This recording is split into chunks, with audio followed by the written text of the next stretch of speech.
Hi, I'm Kirsten Tan. I usually work as a writer and director on a film, but the visual language has always been an important component to my work. So today I'll answer a mix of questions on directing and cinematography. Directors and cinematographers or DPs usually work super closely together to craft a cinematic language to a film. Of course, every film has a different look, it has a different style, a different feeling, a different language to it. And the director, with a vision in mind, would then come up with a shortlist. But of course, this process is not so clear cut.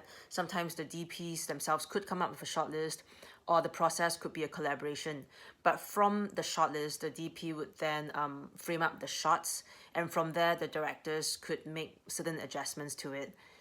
Usually, I find that my best collaboration happens when I'm not sure when my eye ends and when the DP's eye begin. I think good cinematography should be felt but not necessarily seen. I think it should support story and performance. I think it's important to remember that form follows function. What's really painful to me sometimes is when I see a really pretty image, but it's coupled with a terrible script and terrible performance. That just feels so much like wasted resource to me. And I often feel like they're spending so much time on making things beautiful visually, but I rather that they have spent the time on the script and so on, because really when it's only just pretty images, it just feels really vacuous. I think good cinematography is also economical. And when I say economical, I don't mean just shooting very quickly.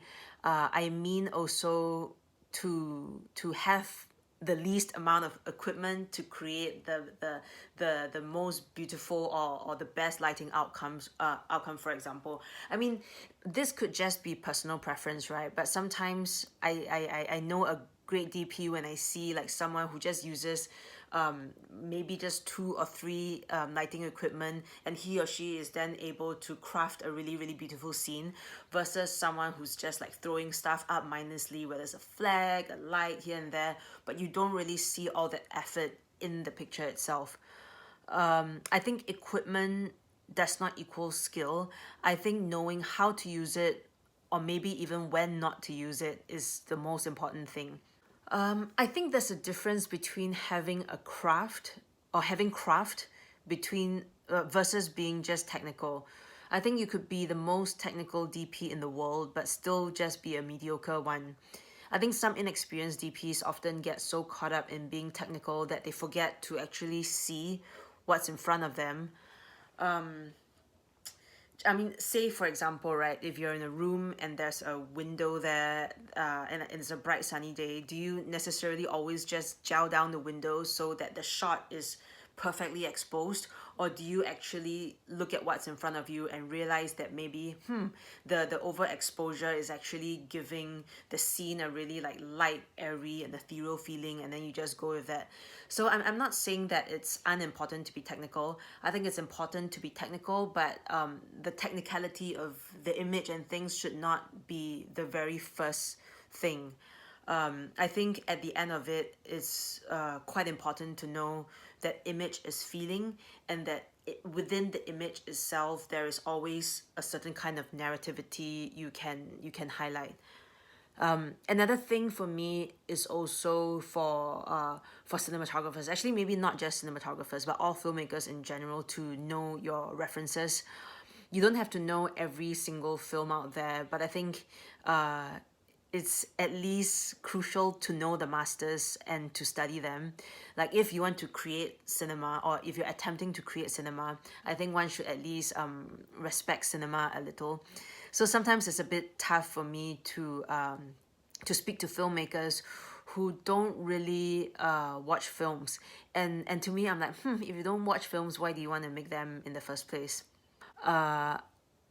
I feel like I've learned many lessons along the way. I don't know what is the most important one, but recently I've been thinking about this, that, as a filmmaker, and especially if you're a writer and director, I've come to learn that you can't really hide who you are in the films that you make. So I think oftentimes it's not enough to just build yourself up as a filmmaker. I think it's also important to build yourself up as a person and as a human being, and it's important to know simple questions, right? Like, what do you care about? What do you stand for? How do you see the world? Like, sorry, I realized I said simple questions, and on the surface these are simple questions, but actually they are fundamental questions, and these are big questions that go beyond just what you learn in film school, and in fact it's pretty much a lifelong thing to keep reflecting and to keep clarifying how you think about things and what you want to say about them. Find the fuel, so to speak, because once you find that fuel will propel you. It will help you communicate to your collaborators, and maybe from that fuel your collaborators themselves will be ignited, and then from there I think things just fall into place naturally.